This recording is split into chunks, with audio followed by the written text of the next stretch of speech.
Il est vraiment dommage, cette question aurait pu être réglée en 2 temps, 3 mouvements si Patsako s'était rendu au Burida ou s'il avait pris la peine d'écrire au conseil d'administration pour demander des informations. J'ai vu que dans sa déclaration faite depuis le 29 juin, il a parlé tantôt, il a surtout parlé de 14 ou 15 millions, je ne sais plus, que le Burida reverserait chaque trimestre au ministre de la Culture et de la Francophonie.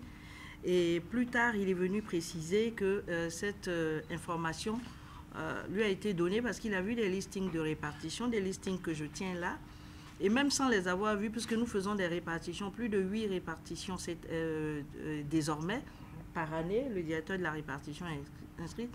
D'emblée, je me suis dit ça devrait être les répartitions de 2016, tout simplement parce qu'elles concernaient des sommes perçues en 2014 et en 2015 où nous n'avons pas pu obtenir les programmes des espaces sonorisés ou de la télévision et de la radio, occupés que nous étions assortis de la restructuration. Donc les sommes étaient particulièrement élevées et je pense que le fonds spécial d'action culturelle, comme on l'appelle au Burida, mais qui a un nom beaucoup plus compliqué, je pense, dans les décrets du Burida, avait été élevé, je crois que c'était à 13 ou 14 millions.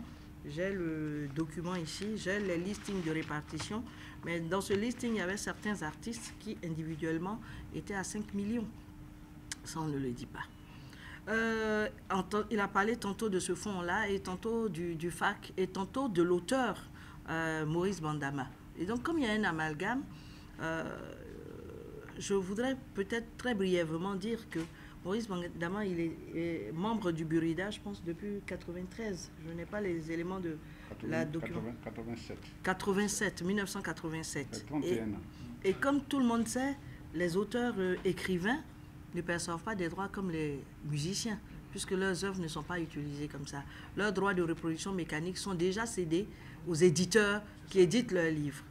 Mais lorsque leurs œuvres sont utilisées publiquement, il y a des passages qui sont lus à la télé, surtout aujourd'hui à la radio, comme ce que dans l'émission qui passe sur Radio Alpha Blondie, ils peuvent avoir des droits.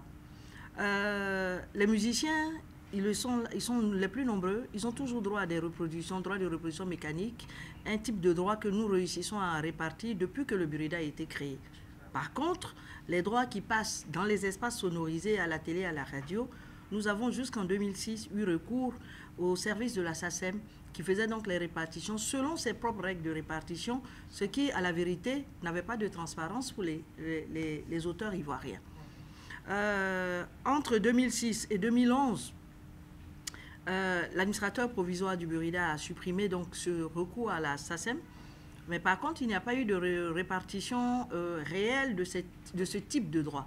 En fin 2011, lorsque la restructuration a été installée, enfin lorsque je suis arrivé au Burida et que début 2012, la restructuration a commencé, la première instruction que le ministre de la Culture a donnée après l'audit de l'OMPI au comité de restructuration, c'est que vous êtes criblé de dettes, près de 500 millions de dettes, les documents sont là, mais je voudrais que tous les droits que vous perceviez, ceux que vous pouvez répartir, vous les répartissez, mais ceux que vous ne pouvez pas répartir, vous les thésaurisez parce que vous allez entreprendre donc toutes les démarches pour apprendre cela. Ce que nous avons fait 2012-2013, il n'y a pas eu de répartition, mais nous avons eu l'assistante de la SABAM, que vous connaissez en Belgique, dont le directeur général est venu passer ici une dizaine de jours, sa directive de répartition également. Nous avons également eu recours à l'ONDA pour nous aider à bâtir un règlement de répartition que nous avons fait adopter par le conseil de restructuration. Et en 2014, nous avons opéré nos premières répartitions des droits télé-radio faites par nous-mêmes parce qu'entre-temps, nous avons développé au moins 3 ou 4 logiciels qui arrivaient à le faire. Et donc, à partir de ce moment-là, certaines catégories, en plus des musiciens dont les œuvres sont utilisées dans les espaces sonorisés, les écrivains, les peintres, les acteurs de l'audiovisuel ont commencé à percevoir des droits. Évidemment, pour les peintres et les artistes écrivains, ce n'était pas facile parce que nous n'avions pas réellement d'éléments de techniques de répartition. Nous sommes reportés à ce que faisait l'ONDA, l'Office algérien du droit d'auteur. Les graphistes, par exemple, leurs œuvres passent à la télé parce que les salles de télévision sont décorées. Et il y avait une émission spécialisée dans cette catégorie-là. Donc, c'est avec les programmes donc, du producteur de cette émission que nous avons pu procéder aux répartitions. On a même été, avec les galéristes, établi une sorte de cote pour chacun. Pour les écrivains, il n'y avait pas d'émission réelle. Il y a des cérémonies de dédicaces. Il y a certains écrivains qui passent sur le JT pour présenter leur œuvre. Ce n'était pas suffisant. Nous avons donc mis dans le règlement des répartitions des critères pour pouvoir les départager en fonction du nombre d'ouvrages, des prix des ouvrages, d'un certain nombre de critères. Et des écrivains ont touché des droits par 2 ou 3 fois. Bernard Dadier, Monsieur le ministre, ces fiches de répartition sont là. Et croyez-moi, c'est vraiment loin de ce que... il a touché 2 fois des droits depuis que je suis au Burida. Et sa fiche que je viens de lui ramener lui montre qu'on lui doit même encore un certain petit montant de droits. Regina Yaou, à qui j'ai versé des droits quelques jours juste avant sa mort, paix à son âme, des artistes écrivains ont trouvé, et de plus en plus de catégories touchent des droits. Le listing de répartition de 2016 qui est là et qui peut-être a fondé votre truc ne veut pas dire que tous les mois c'est le même montant. Vous savez très bien comme moi que ce que vous percevez n'est jamais pareil. Donc en tant qu'artiste, les droits ne sont jamais, disons, du même niveau. Tout dépend, n'est-ce pas, de la fréquence d'utilisation, du montant, du pourcentage que vous-même vous êtes réservé avec les co-créateurs de l'œuvre. S'agissant du fonds FSAC, il s'agit de quel fonds? C'est la loi de 96 qui déjà, dans un article, a dit que pour un auteur qui décède sans laisser d'héritier, les droits que rapporte son œuvre doivent aller dans un fonds. En droit civil, c'est d'être bien laissé sans maître. En droit d'auteur, donc, l'État dit, en fait, ce sont des droits qui doivent revenir à l'État. Mais l'État les a mis dans un fonds. Un auteur qui n'est plus protégé comme Beethoven ou Victor Hugo, si ses œuvres sont exploitées en France, c'est libre de droit. Dans les pays africains, généralement, dans nos textes, il est mis que on doit quand même solliciter l'autorisation de la société de gestion collective, mais celle-ci doit appliquer une redevance de moitié. Donc, on les prend. Ensuite, un auteur qui n'est inscrit dans aucune société de gestion collective et qui n'est pas connu, ses droits également sont reversés là au bout d'un certain temps. Et donc, cet article-là existe depuis la loi de dans la loi de 96. Oui, elle est dans la loi de 96. Et dans notre décret qui a créé le Burida et qui a régi le Burida jusqu'en 2008, ce fonds a été laissé à la disposition du Burida pour faire des œuvres sociales à l'attention des sociétaires. En 2008, donc sous l'administration provisoire, le texte a changé. Et dans le décret de 2008, il est mis que le Burida contribue au fonds de soutien à la culture et à la création artistique, créé par décret numéro 2008-168 du 15 mai 2008. Et cette contribution est assurée par les redevances provenant de l'exécution publique, de la représentation publique ou de la reproduction des œuvres des ressortissants étrangers dont les droits ne sont pas protégés, des auteurs décédés sans laisser héritier ni légataire, du folklore ivoirien aussi, du patrimoine culturel ivoirien, et des œuvres tombées dans le domaine public. Donc, c'est ce décret qui nous a dit qu'il y a un fonds qui a été créé au ministère et que le FSAC que nous récoltions suivant la loi doit contribuer au fonds qui est logé au ministère. Donc, depuis 2008, ce fonds que nous recueillons de ces œuvres tombées ou bien utilisées ou inspirées par le folklore ivoirien et tout, ces fonds-là doivent être transférés au ministère. Et donc, ce n'est ni moi, ni Monsieur le ministre Bondama qui avons créé ce texte de 2008. Évidemment, le Burida a pris un nouveau décret en 2015. Et évidemment, ce n'est pas moi qui prends les décrets. Si le décret de 2008 a dit que ces fonds-là doivent venir contribuer au fonds géré par le ministère de la Culture, le décret de 2015 dit que les dispositions du décret de 2015 qui ne sont pas en contradiction avec le décret de 2008 restent valables. Et donc cet article-là reste toujours valable. On se dit que peut-être que quand nous aurons la copie privée et qu'il y aura des fonds suffisants, nous allons peut-être plaider pour que cette disposition-là disparaisse et que ce fonds nous reste entre les mains du Burida pour faire du social. Mais pour l'instant, ce n'est pas ça.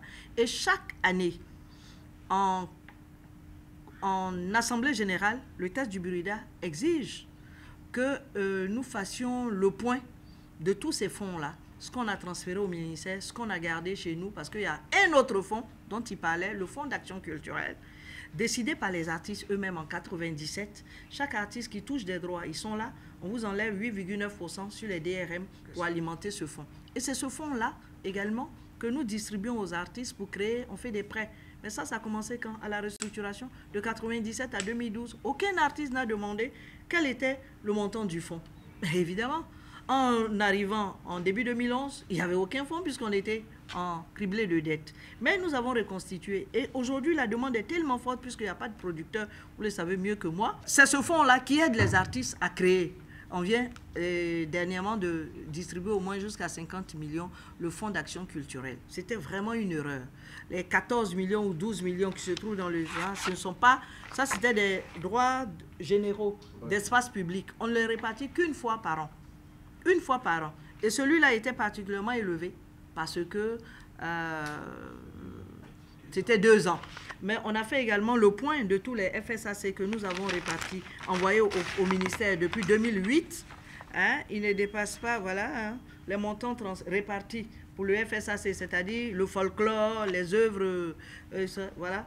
Hein, de 2008 à 2009, ça donnait 6 millions et quelques, parce que il n'y avait pas les droits généraux puisqu'ils ne répartissaient que les DRM. Aujourd'hui, les DRM ne font pas plus de 60 millions de francs par an.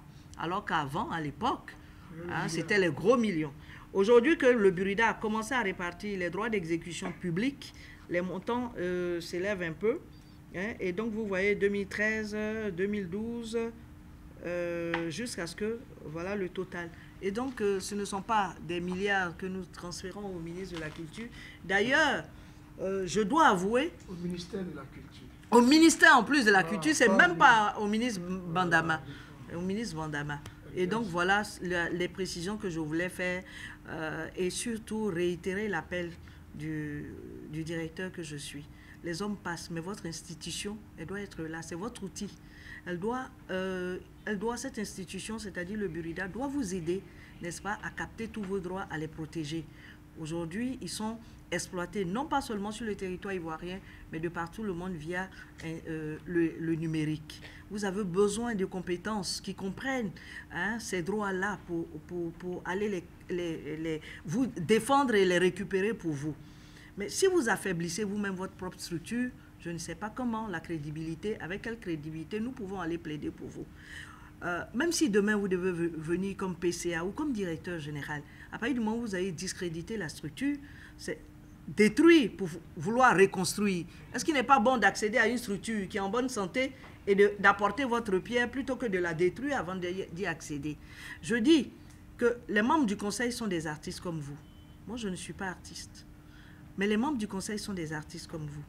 Si moi, je suis trop dur ou carré parce que je suis magistrat et que je n'entends pas les choses de cette oreille, vos amis, vos collègues là-bas peuvent vous entendre. S'il y avait des récriminations, vous venez, vous nous les portez. Mais sur les réseaux sociaux, aujourd'hui, nous sommes l'objet de bashing. Et ça, je veux dire, ce n'est vraiment pas honorable pour des personnes qui sont également des pères de famille et des mères de famille. J'ai l'habitude de dire en aparté que un ministre, ce n'est pas dans une institution comme le Burida qui va s'enrichir.